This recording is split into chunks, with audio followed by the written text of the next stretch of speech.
I was profoundly disappointed. Tonight, a bail hearing which may have set two sisters free is delayed to the new year.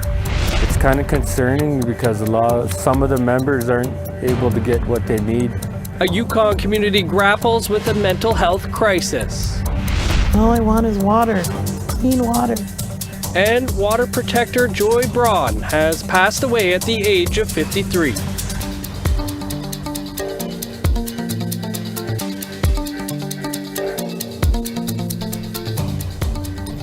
Good evening, I'm Dennis Ward. Welcome to APTN National News.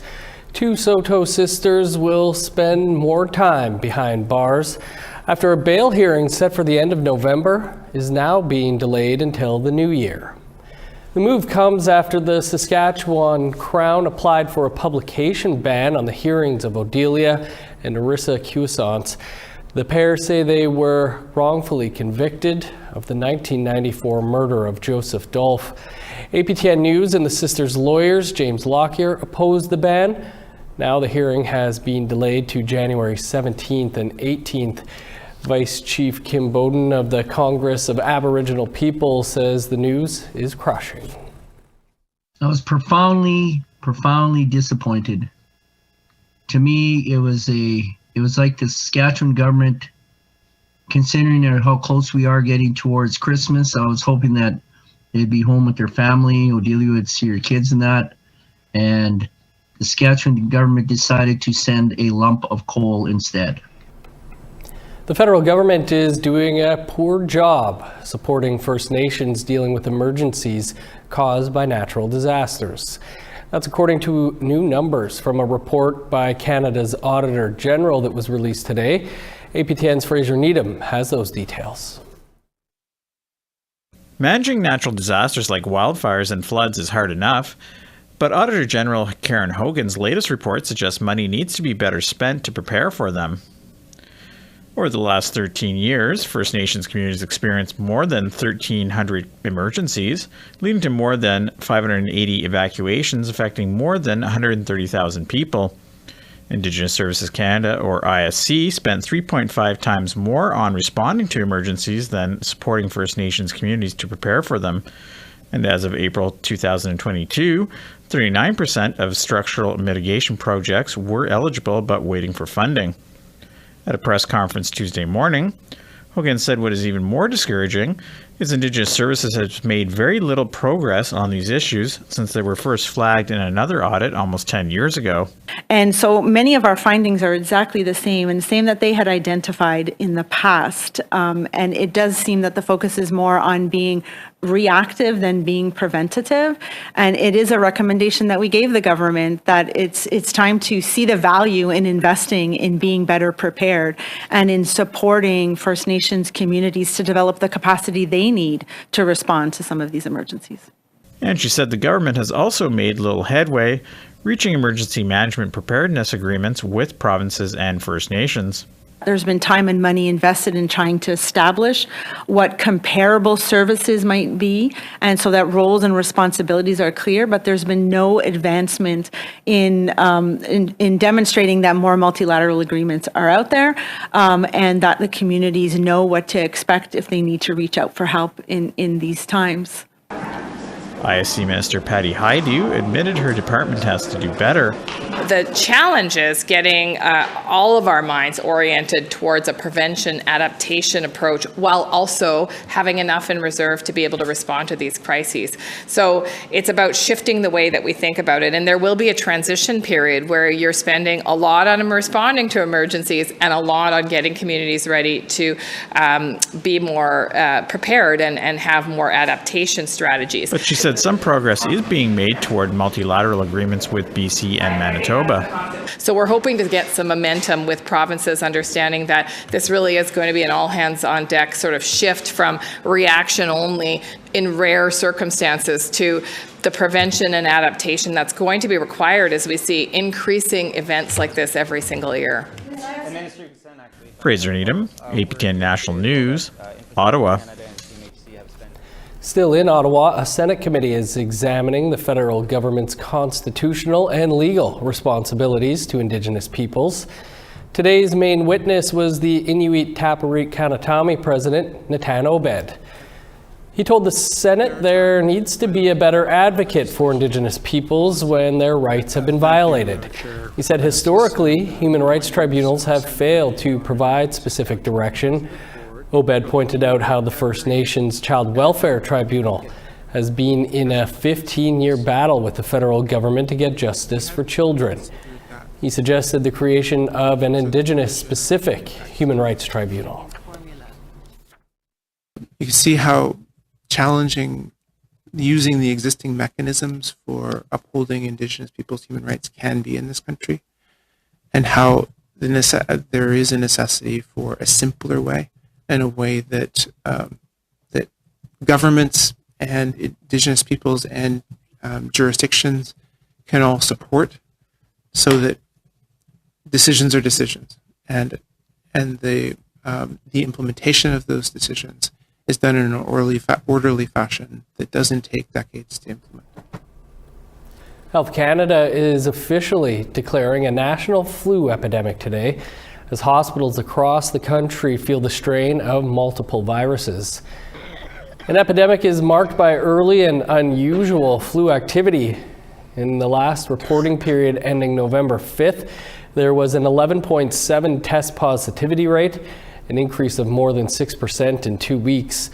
And it's children who are the most impacted, with 64% of all illnesses in kids under the age of 19.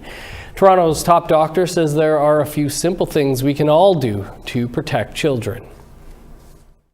Unfortunately, we're seeing a lot of illness amongst young people, and nobody, and I mean nobody, wants to see children in hospitals struggling to breathe. So what we can do together is, again, to use all of the tools. And let me be very clear. This means getting COVID boosters this fall if you haven't already done so. Getting your flu vaccine if you haven't already done so. Wearing your mask every time you're going into indoor settings. Yes, this includes schools. Yes, this includes childcare. Yes, this includes the mall. And this map from Health Canada illustrates the areas with widespread flu activity in dark purple. Parts of southern Alberta, the entire top half of Saskatchewan, southern and eastern Ontario, and New Brunswick are all reporting surges in influenza cases. We want to hear how bad the flu is where you are. Here's how to continue the conversation. You can send your emails to news@aptn.ca or leave a comment on aptnnews.ca. You can also find us on Facebook, Twitter, Instagram, YouTube, and TikTok.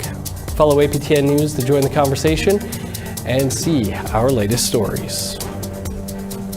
Mental health crises are widespread in Canada, what some communities are calling for after the break.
Welcome back.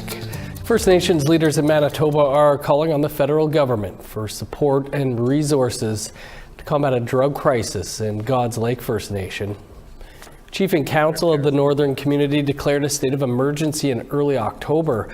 They say that the crisis has continued to escalate ever since. With a population of 1,500, 20 to 30% of residents are currently experiencing drug addictions. God's Lake Chief Hubert Wyatt says since the state of emergency has been declared over a month ago, there has been no action from the government. It's very rampant. It's causing a lot of problems in the community, a lot of stresses. Families are broken apart. People are getting sick. People are dying. Now is the time to act on this emergency. And I know a lot of First Nations are going through the same thing we are. And I pray for them, and I pray for our community. We need help. We can't have any more meetings. We need action now before we lose more people.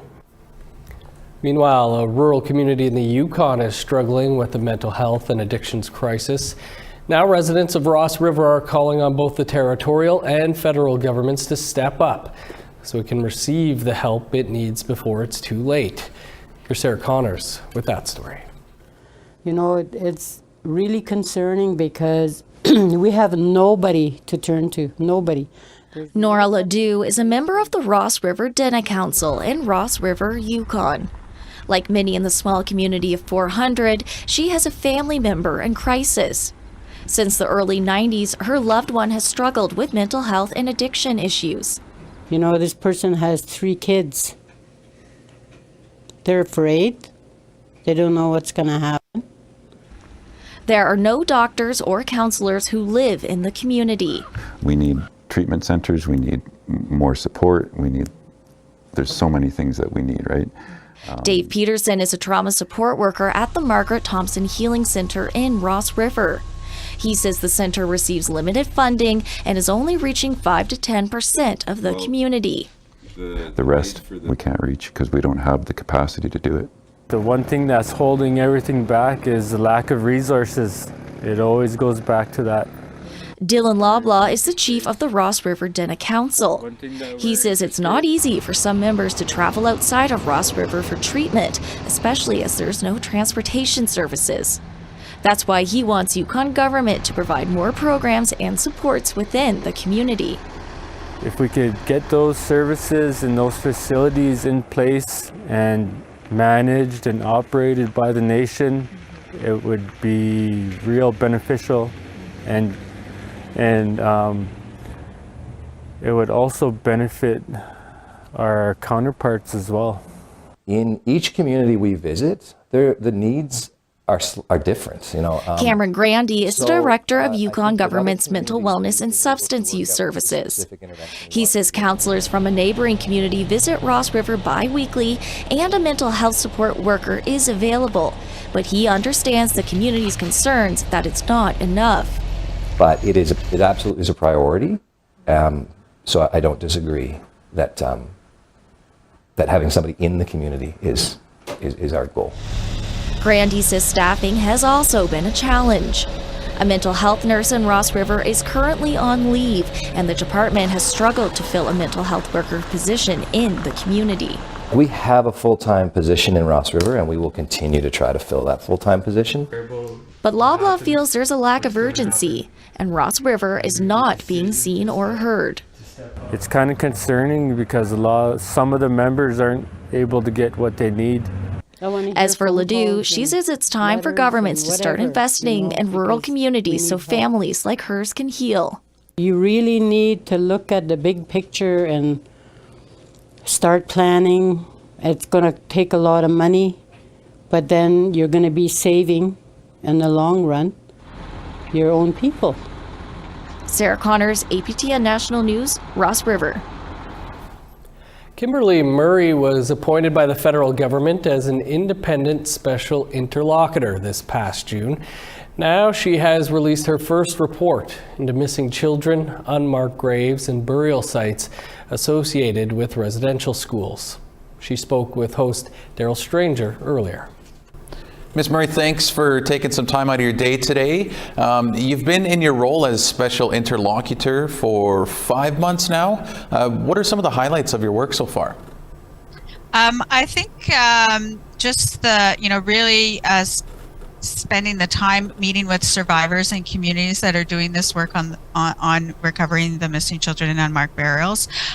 There's lots and lots of communities that are at the very beginning of the process, and many that have come quite a long way through the process currently. So I think it's, as I go out and meet with people, really hearing about the different difficulties that they're having and the barriers that they're facing and trying to get this important work done. And the update you have provided outlines some common concerns related to the search for unmarked burials and the recovery of missing children. Can you talk about some of those? Yeah, and I think that people are quite aware of many of them. It's no surprise that access to records is an ongoing concern for many communities across the country. Accessing records in Library and Archives Canada from the federal government, provincial governments, and church entities. So, we hear a lot about that as we do our work.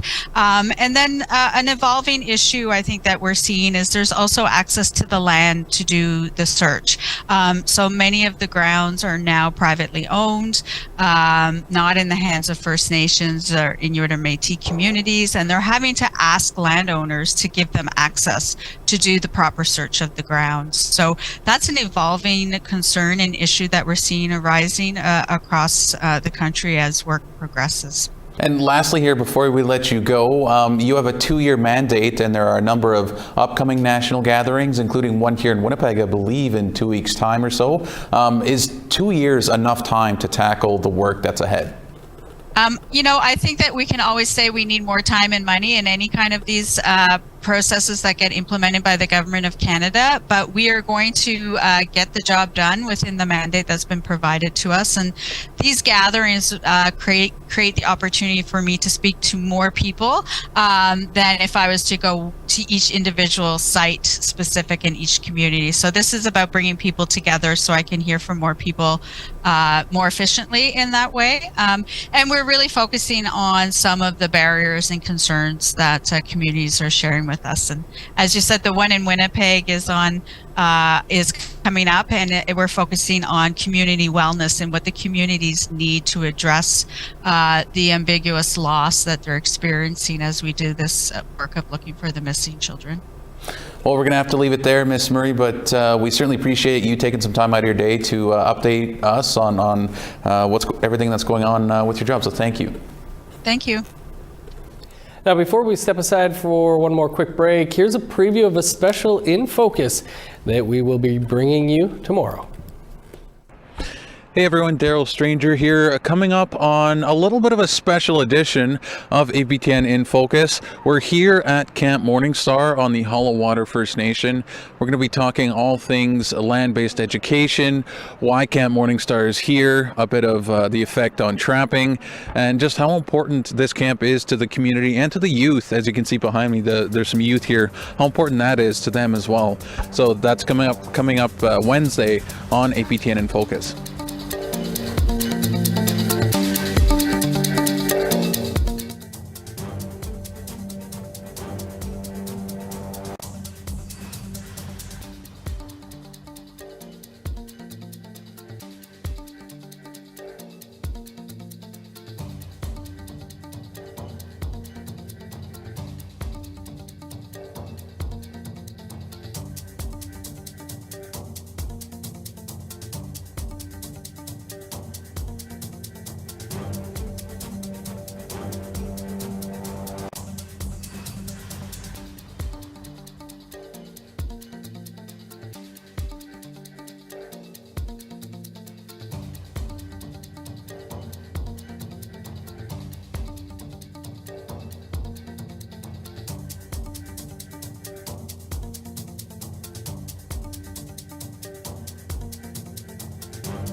Welcome back. Time now to take a look at our photo of the day. And Danielle Parody shared this picture of a pup-shaped cookie cutter. It was 3D printed by her uncle to resemble her dog Louie. Great shot, thanks Danny. If you have an interesting picture you want to share with us, send it to share@aptn.ca. Now let's take a look at tomorrow's weather forecast.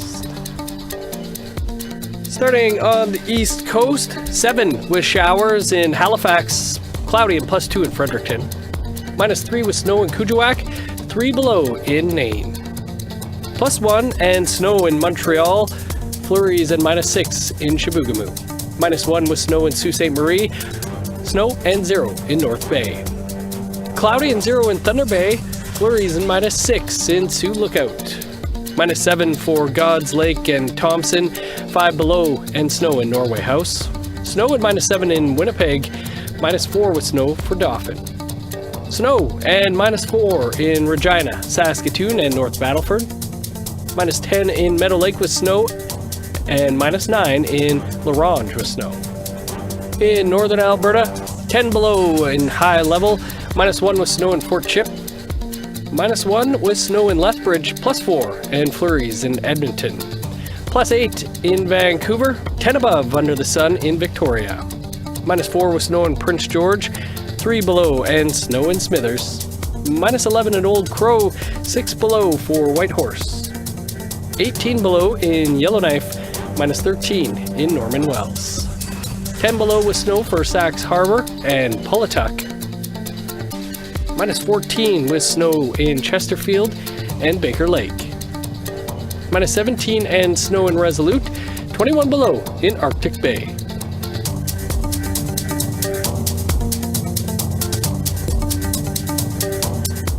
The first woman to hold the role of Grand Chief of the Assembly of Manitoba Chiefs is our guest on an all-new episode of Face to Face tonight. Kathy Merrick, a former chief of Pimachikamak Cree Nation in northern Manitoba, was elected by chiefs last month. Merrick takes over from the former Grand Chief who was ousted over allegations of sexual harassment. Merrick says she wants to bring a culture of healing to the AMC.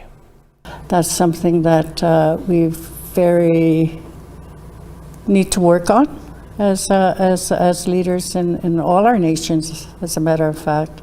And to be able to speak to those issues, to be able to bring healing into our work. And so nobody needs to be afraid, or nobody needs to feel that they're being looked down on or whatnot. So those are the things that I want to bring in. One of the first people to set up camp on the banks of the Cannonball River in Standing Rock has passed away. Joy Braun was the founder of the Oceti Chacon camp at Standing Rock. Hers was one of the first lodges to go up and the last to come down. Braun set up camp in Standing Rock in April 2016, answering the call of LaDonna Brave Bull Allard, who passed away last year, to protest the Dakota Access Pipeline. The pipeline was set to cross the Missouri River in Standing Rock, North Dakota. The camp swelled to more than 10,000 people at one point, bringing together Indigenous peoples, non-Indigenous people, celebrities, and veterans from around the globe. Braun was a member of the Cheyenne River Sioux tribe and a water protector with the Indigenous Environmental Network. She passed away on Sunday at her home at the age of 53. 5 years ago today, we were with her near her home in Eagle Butte, South Dakota, shooting an episode of Face to Face. Here's some of what she had to say about her fight against pipelines in the Dakotas and the treatment water protectors received at the hands of law enforcement and hired security contractors. They called me a jihadist. Me. I'm the one that said no guns. I'm the one that says take your camp knife and get it back to camp. Stay in prayer. I'm not a jihadist. All I want is water, clean water. I just want the opportunity for my grandchildren to drink clean water and not grow up drinking the contaminated water that I had to drink my whole life. And our condolences to those close to Joy. She had a laugh that you would never forget, and I never will. That is all the time we have for you tonight for your APTN National News. For more on anything you've seen here and much more, you can visit our website, aptnnews.ca. And be sure to tune in tomorrow right here at 3 p.m. Eastern Time when In Focus hits the road. It comes to you from Camp Morningstar and Halawata First Nation. I'm Dennis Ward. Thanks for being with us. Stick around. Face to Face is next. Have a great night.